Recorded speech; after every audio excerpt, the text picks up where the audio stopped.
Welcome back to Sledgehammer Horror, guys. I am Ken Sledge, and let's talk horror. Today, I'm joined by writer, producer, director Joe Russo. How you doing today, man?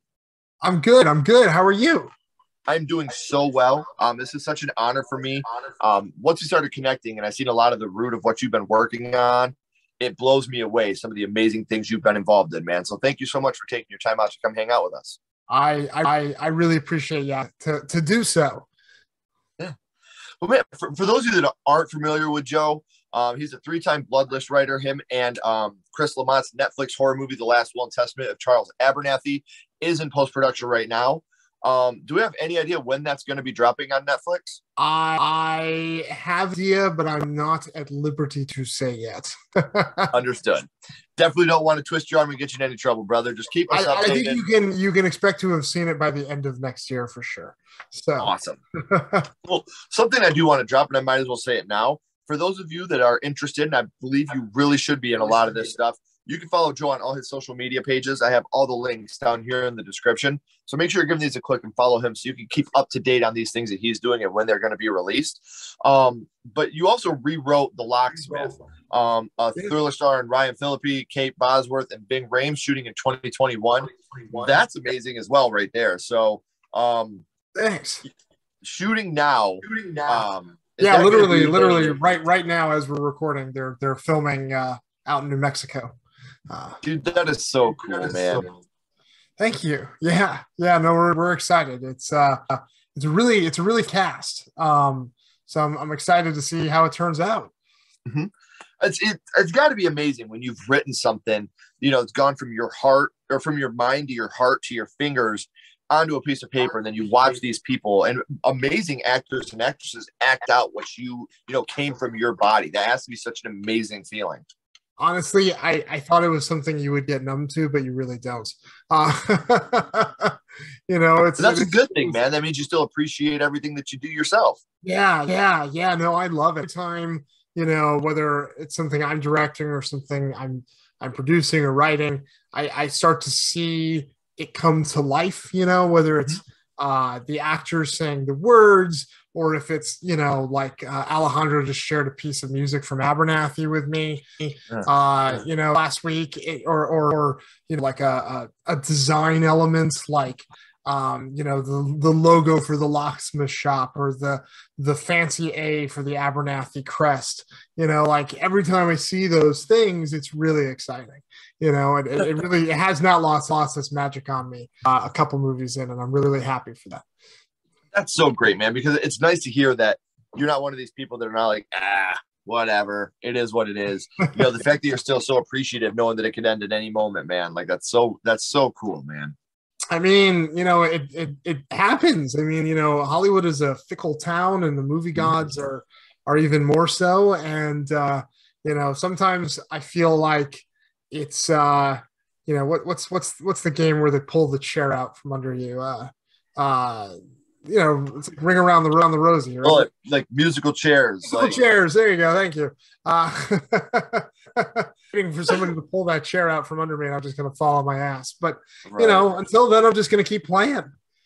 Right, man. Well, and to be honest with you, you're playing a damn good game, because we're talking about cast, and like you were just talking about with The Locksmith. But we also got The Greatest Beer Run Ever, which has Zac Efron and Russell Crowe, directed by Peter Farrelly. Yeah. I know. Also, something we've all heard a lot about, the Hulk Hogan biopic that's coming out, set for Netflix with Chris Hemsworth. And then Todd Phillips is directing that. Like, yeah, none of these are, small, Ken Sledge names. These are big, amazing names that you're getting to work with, man. And, this is incredible, dude. I'm so happy for the success that you're having right now. And it's also other things, though, like, your short Be Mine on Crypt TV, huge fan of Crypt TV, something I love. And then, we want to talk about Shudder, which is something that I'm a huge fan of. Nightmare Cinema, it was the number 2 movie on Shudder in 2019. So, you produced that movie. So it's like, you're all over the place, brother. And that's what I love. I love the fact that you're not a genre producer, a genre director, a genre writer. You're one of these guys that's like, you know what? You got a job, I'm going to fucking tackle it, and I'm going to knock it out of the park. So all these amazing things you're doing with all these amazing names, I'm so proud of you. I couldn't be happier for you, my friend. Thank you, Ken. I really, really, really appreciate that. And it's been a wild journey so far, and I'm very lucky. Right. Well, stay humble, man, because it's really, really encouraging for someone like me that's been working with a lot of really nice names too. Getting to work with you now, and it's really humbling to see somebody that's so down to earth still, even though they're working with guys from the Avengers with Chris Hemsworth, and you're working with one of the most handsome men alive, and Zac Efron, and now you're doing a podcast with me, man. That really, really means a lot. While we're talking, those three names: Chris Hemsworth, Zac Efron. They go together like they go. Yeah, like Forrest Gump and Jenny. Absolutely. That's just 1, 2, 3. Boom, boom, boom. But while we're on the subject of podcasts, yeah, you also produced the critically acclaimed podcast series Postmortem with Mick Garris. Now, you guys have had guests on there everywhere from Stephen King, John Carpenter, Guillermo del Toro, Edgar Wright, like so many of these names that we all idolize and look up to. That's got to be another amazing thing too, because people don't understand how much work, unless you do it, really goes into a podcast when you're serious about it. When you're serious about a podcast and you work your butt off on it, it really is something that takes a whole lot of work as well. Yeah. No, it's been an amazing opportunity. I mean, Nick, in 2014, when we started the journey of Nightmare Cinema, and along that road, an opportunity came up to do Postmortem, and I kind of basically boxed him into doing it. And we've been doing it for 4 years. And I've just legend after legend after legend, and all these filmmakers that I idolize. And it's been amazing, And I mean, the pandemic for everyone, a bit of a damper because Zoom is just not as great as an in-person. But a couple of weeks ago, we could do an in-person with it, and Edgar Wright was somebody who was like first blowing up when I was in college and film school. And so, like to get to meet him, like someone who literally blew our minds when we were exploring film for the first time, was really cool. It's not even just the actual podcast itself. It's the, 20-30 minutes before and the 20 minutes after that you get to shoot the shit with these people, and really hopefully, form kind of a relationship with. And so I've just been, again, like I said, very, very lucky to on, Mick's got an incredible, black book of contacts.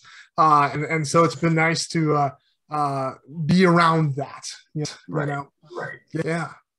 And it's amazing. You were just talking about these huge names, and it's amazing how great the horror community is with each other.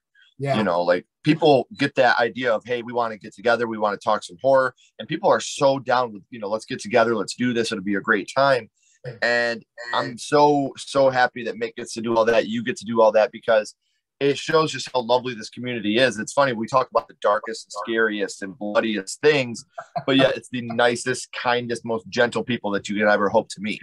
It is such a misconception that horror fans are these bloodthirsty, violent people, and the opposite couldn't be more true. Like they are some of the nicest, sweetest people that you'll meet in the entertainment industry, and it's because they get it out through their writing, they get it out through their directing and their acting.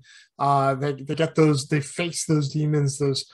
I'm more afraid of the people who bottle it up inside. Oh yeah. I think we've all been privy to some of those folks over the last few years, and seeing what they're really capable of when things really do bottle up. And so yeah, no, I feel like half of them are vegan. I mean, it is such a warm community, and I feel so, I hate to use the word blessed, but blessed to be a part of it in like a small way. Right. So, and you definitely are, man. It's something I do want to touch on. I was going to touch on this later in the episode, but I feel like now would be the perfect segue for this. For those of you that don't know, I am located in Michigan, and you were just talking about bottling up your emotions and, the people that are scared like that. Yeah. I just got to make a little disclaimer real quick, because for those of you that don't know, we had a pretty crazy mass shooting here at Oxford, Michigan. And if you're feeling, we need to get rid of the stigma around mental health, guys. If you're feeling like you need help, that doesn't mean there's something wrong with you. It means you're human. So always reach out, get the help you need. If you see someone around you that seems, there was a lot of signs of what was going to happen here at that Oxford school. So if you have any loved ones around you that you see like that, or anybody that's having struggles, you're not an asshole by helping them. Trust me, you would rather help them and keep them here than have something crazy go on. So I just wanted to say, everybody that's watching, we had that tragedy in Oxford. Love each other. Don't help each other. That's the big thing. There was a lot of signs that we could have avoided this, and these kids could still be alive. So what you were just saying about bottling it up, I feel like that's what happens a lot. And some people go looking for help and they can't find it. And that's when the real horror starts. So always keep an ear and eye open, guys, because it can help more than you know. I completely agree. Joe, man, I want to keep this about you, my friend. We know what you got going on right now and in the future, and especially in the future, you guys can keep tabs on that by clicking the links here in the description and following him on social media. But I want to go back to the past, and I want to talk about what got you started in horror, your first horror movie. And Joe, your first horror movie was? The movie we're going to be talking about today is Predator. Look at this beautiful lad right here. Oh God, don't scare me. Oh my God. Oh wow, you got all sorts of cool stuff back there. I see the card too. Man. I've been a huge Predator fan since I was a kid, man. It's funny. We all are, I think. Anyone who's kind of in our age range, I think this movie was phenomenal. It really, and that's the thing. Like, this movie, I remember it scaring me. I remember it blowing me away with the action sequences. But I also remember being a little kid and laughing so hard when Arnold Schwarzenegger was like, "You're one ugly motherfucker."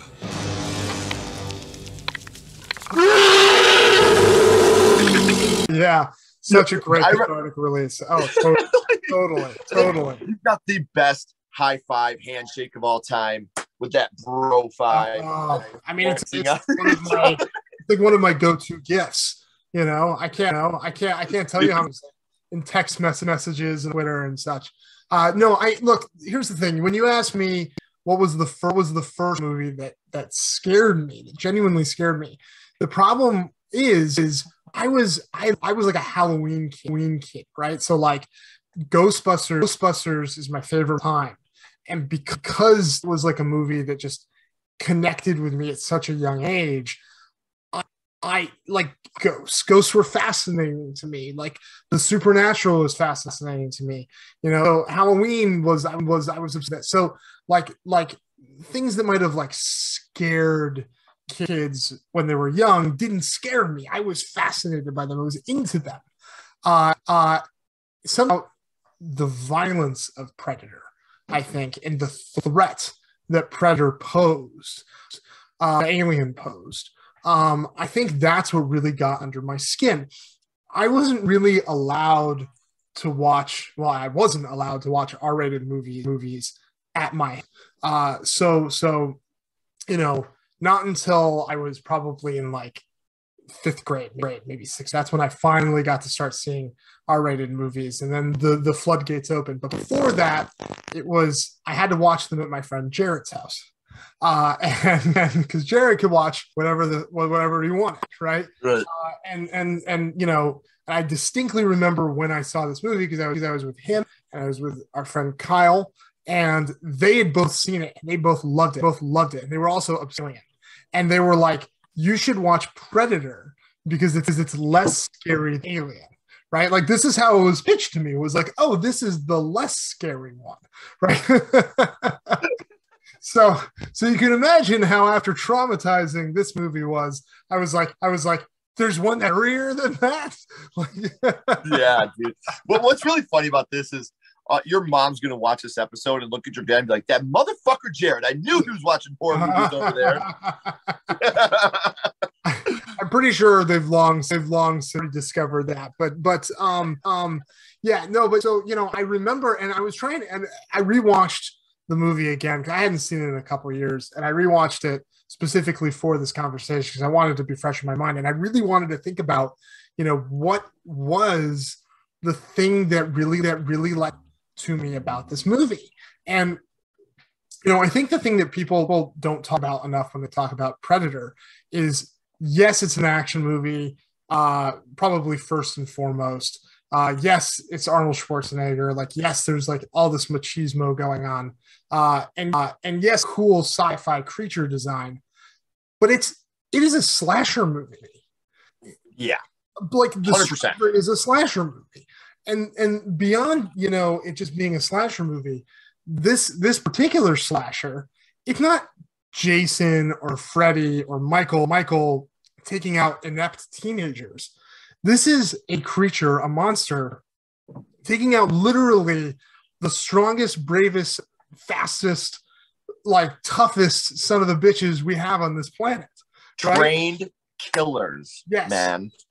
And he wears a mask to cover his identity, just like a slasher does. Yep. You know, like there's so many. I've always said that Predator and Terminator, the original Terminator, are both total slasher as well. Absolutely, I 100% agree. 100% agree.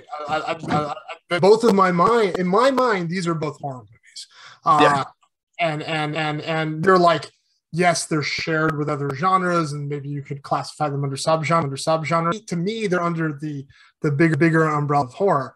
And so that was something that was like, I've always kind of known, but I think it really was the idea that, especially in the 80s too, like American military, you know, rah, rah, rah, we're invincible, we're the strongest, and watching them like literally get dismembered, right? Yeah. Taken out one by one. Watching, you know, for me, a huge movie growing up was Rocky, and all the Rockies. I watched them all. And so to Apollo Creed have his taken off by this creature, I think was just so traumatizing to me.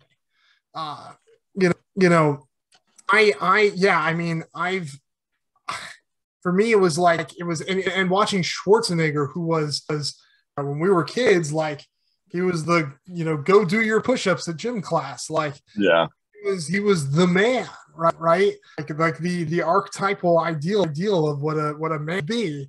And he's fight this thing. He barely survives fighting this thing. And I think that's really got under my skin was if they can't beat them, how can I have this thing? Right.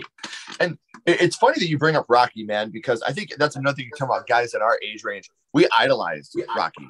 You know, to this day, one of my favorite T-shirts that I own. Oh, I have my Win Rocky Win shirt. Love it.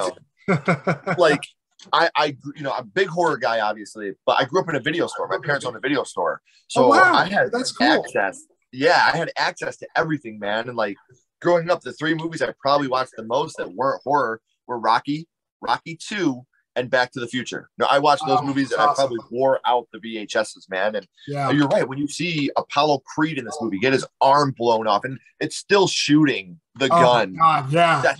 When he hits the ground. So intense, man. Oh yeah. And you see him flip around, and he's missing his arm, and he's shooting with the other gun, and it's just, I mean, it scarred me, man. Like it really like burned into my memory. And I mean, I sat there like distinctly tied and slack-jawed, but also when it was over and the lights came up and Arnold was victorious, and it did have that cathartic "one ugly motherfucker" line at the end, right? Like I loved it. Like the next day I remember being in the backyard and we were playing Predator, and like one person was the Predator and he was hunting the other ones, and I have distinct, and like, you know, Kyle and I still on social media will like send each other little like Predator things that we find, you know, like it literally became, I think, such a defining thing for all of us. And so I mean, I don't have a lot of like horror movie I distinctly remember watching, you know, but that's probably the first one I can really remember being like, oh wow, it was so violent, and it removed the safety net completely. Sure. And that's, I think, really what got under my skin. See, and right now what I'm envisioning is like a 6-year-old body with this Joe's head on it in the backyard running, saying, "Get to the chopper!" Exactly. As I grew up, I like came to appreciate the movie more and more because, you know, Die Hard is another action movie that I just absolutely love. And I think John McTiernan is a wonderful filmmaker. And like, it blows my mind how well shot Predator is for a movie that had so many production problems. You know, I mean, I'm sure you're, but like, they basically threw out the creature design halfway through shooting it. Mm-hmm. You know, they ran out of money and had to get more money from the studio. Like, I mean, this was a very troubled production, and I think the movie is like one of the best action movies. Period. Yeah, hands down, and I agree with you. And they didn't even have a Predator when they started filming because Jean-Claude Van Damme was set to be the Predator. Yeah. And then he found out that his face wasn't going to get shown, and he was like, "Never mind, I'm out." Yeah. Right when they started filming. Like, what's really crazy is Steve Johnson was the original designer of the Predator, and he was developing something like I remember. I think McTiernan was like, "Oh, I want him to look like differently than you've ever seen before," and so he built this whole rig that was very like probably cocaine fueled and but like not practical at all for jungle use. And it was like so difficult to use for jungle use. You know, Steve maintains that the design basically found their way into Pumpkinhead. It's the way that Pumpkinhead walks is the way he had wanted to walk.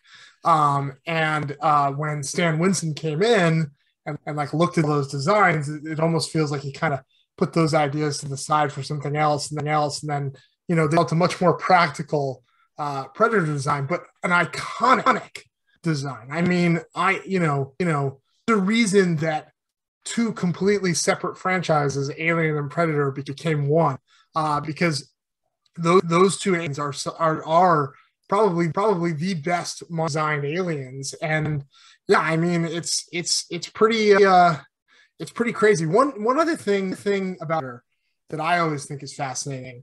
When was the last time you went back and like saw the original teaser trailer for Predator?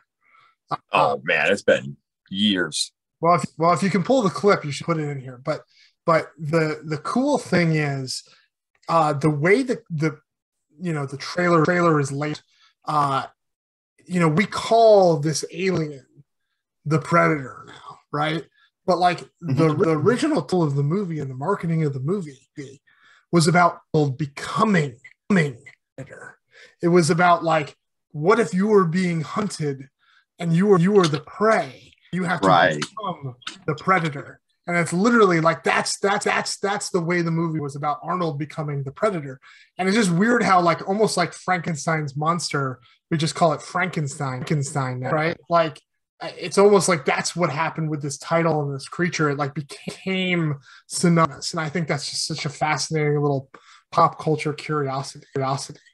Well, I do have the links to that right down here in the description. And if you didn't know, I also have Joe's social media links down here in the description. So make sure you're clicking those and giving him a follow. I'm going to throw those out again real quick because I'm such a fan. And like the communications that we've had to social media, being able to follow you on social media, it's awesome, man. Because I get to watch these things that you talk about and things that you wrote something. I can't get too much into this, but that was almost deemed too scary for somebody, you know, when they ask you for something. And I don't want to get too into it, man, but learning these tidbits about you is really cool after following you on social media. So this is so cool. So I think you guys need to watch this teaser trailer, follow these social media links once you're finished with the episode.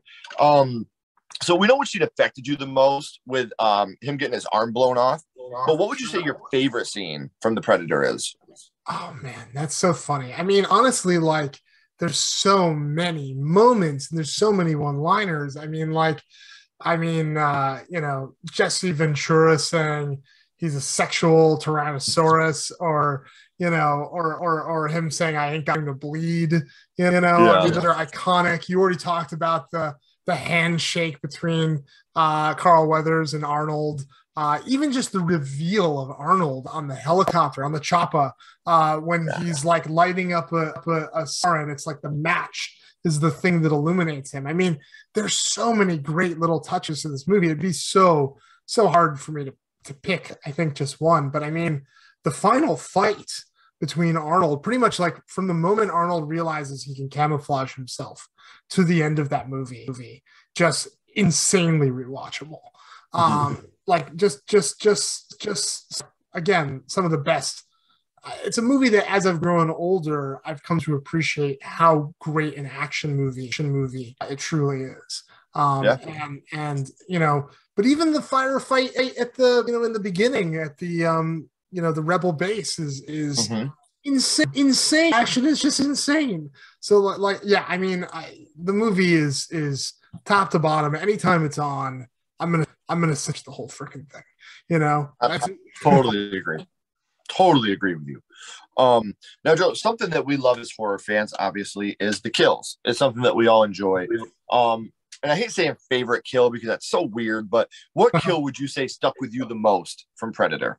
Well, I mean, obviously, it's got to be Apollo. It's got to be Carl Weathers getting his arm blown off. I mean, that, like I said, that I think that truly scarred me when I was younger. And I mean, I think that, and I'm going to forget his name. But he gets shot to the head, and like his head explodes like whole head. That's the one I always think of. It's that one where you actually see, you know, he looks over and you see the dots, and then his head just fucking explodes off his body. Yeah, such a great actor. Great actor. I apologize. He was in Mandy most recently. It was like a fun little. Hey, he's still out and it's still great. God, it's gonna kill me anyway. But yeah, no, that kill is, but both of those, like those happen basically back to back in the movie. You know, so it's like, oh my God, head exploding, arm ripped off. I mean, like, again, these guys were so tough, and you watch them like eviscerate this camp of rebels, right? So we know they're the best. They're the best of the best, and they just get massacred. And you know that the idea behind that is just inherently terrifying. Well, and then growing up, I was a huge WWF wrestling fan. So seeing Jesse the Body Ventura get wasted was always kind of heartbreaking to me too. I was like, not the body. He gets off pretty quick. He's the second one, right after Shane Black. So, and the good thing about the Predator is this is part of a franchise. And often when people think of Predator, they think of Predator and then Alien vs. Predator. Sure. But it is a whole franchise. And as a whole, what would you say your favorite Predator movie in the franchise is? Would it be the first one? Oh yeah, without a doubt. I mean, Cool's never quite, in my mind, matched what this movie could be. I'm really excited about the next one because I think it's really intriguing what they're doing. I don't know if you're familiar with the premise at all. Pretty cool. It takes place, deeper in time. Native Americans going to the Predator. I love that idea about taking away the weapons and having them to fight the Predator, because that's really like what the Predator's about, right? It's about fighting the toughest warriors, force to force. Yeah, exactly. Well, let's see what happens when we take away the machine guns, because again, that is like probably one of the most exciting parts of the original movie is watching Arnold build all these traps and fight toe to toe. So I do think that's really exciting to me. But yeah, I mean, there are great little moments in the sequels. You know, the most recent one, the Shane Black one, there's this great moment where this little kid is walking around with a Predator mask, you know, and on Halloween night. I don't know if you remember, like the highlight of that movie for me was that sequence there. I remember I was talking with Fred Decker about it, and he's like, that was me. And I was like, of course, the Monster Squad, like, of course he would come up with that sequence. It's great. So yeah, that made me really happy when I found that out. You kind of just covered my next question, actually, because one of the questions I usually ask is, if it's an older movie that hasn't been done yet, would you like to see it remade today? Now, even though this is a prequel and not a remake, I would strongly put this in that category. And I'm with you. I'm excited because I've never thought any of the Predator movies were god awful. You know, again, I agree with you. None of them are as good as the first one. And that's not because, it's the first one. There's plenty of sequels I think are better than the originals, but nothing has touched that first one to me. Yeah. But losing the technology, because as these movies went, the technology got better and better and better too. Sure. You know, we went from, you know, just the machine guns there to the last one taking place in space and, you know, getting captured. Yeah. Sure. Yeah. So taking that and reversing it, I think is a brilliant idea. I'm very, very excited to see how they do this. Me too. I'm really stoked. And, you know, I mean, look, like again, it's an enduring character. The premise is so simple and can be replicated. I mean, hell, like why not a Roman gladiator predator? Yeah. You know, like fuck yeah, right? Like or like face off against pirates or something. Like you could put the predator in like pretty much any sequence throughout any piece of history and go toe to toe with the best warrior. It's going to be a badass movie. You know, and the good thing is the predator is a species, so it's not like this one predator. Right? Yeah, exactly. The holes is about this. This is what they do. They go hunting on you know, put them on another planet and watch them go to toe with another alien creature. I don't know. I mean, like, there's a lot of cool things I think you can do with this character, which is why I think, you know, this won't be the last one. At least I hope it won't be. Yeah, me too. So you can carry this on forever. Absolutely. Yeah, for sure. So, Joe, we know what your first horror movie was with Predator and how horror started for you. But now I want to throw you a little bit of a curveball here, my friend. My little buddy Ghostface has a question for you. Okay. What's your favorite scary movie, Joe? What is your favorite horror movie of all time? My favorite horror movie of all time is probably an answer a lot of people have. But it's true. It's John Carpenter's Halloween. It's a perfect movie. Michael Myers is a killing machine. It's funny. It's well shot, greatly constructed suspense. You know, and it takes place on Halloween, which is the holiday I'm for. So it becomes such a part of me and who I am, and like year and like the whole franchise, and I love it. I absolutely love Halloween, Michael Myers. You know, and then and to me, you know, my second favorite behind that is Scream. But I feel like I can't ever put Scream ahead of Halloween because I feel like there's so much of its DNA to Halloween. You know, it's even in the movie. So you know, it's like Scream doesn't work without Halloween. Halloween is like it's the granddaddy of them all, baby. And you can make the argument that Scream rejuvenated the Halloween franchise because Halloween was dying with that Thorn trilogy, in my opinion. Totally. And then you totally get Halloween H2O, and in Halloween H2O, they're watching Scream too. Like so they kind of paid it back to Wes Craven there. Absolutely, which I think is one of the greatest soundtracks of all time. Still have the cassette tape. That's so cool. You know, like this is one of the best of all time, man. I think Carpenter, everybody talks about how amazing he is. And yes, I think the score for Halloween is fantastic. But look at his other films too, like The Thing. I think The Thing has one of the most underrated scores in horror movie history. Right. Well, I mean, that's also Ennio Morricone. But true. Greatest composers of all time. But no, look, John's music is usually what I write to. And not just because like I'm a big John Carpenter fan, but because his music is so repetitive and so propulsive that it can put me in a mood while I'm writing without me getting lost in the flourishes of the music or lyrics per se, right? Like it can keep me moving forward as I write without distracting me too much. And so I can't even tell you how sick of the Halloween theme my wife is probably by now. But repetition makes an impression, man. So I totally get what you're saying with that too. Joe, this has been amazing getting to know you a little bit better, man, and having you here. But we always end this with the same question.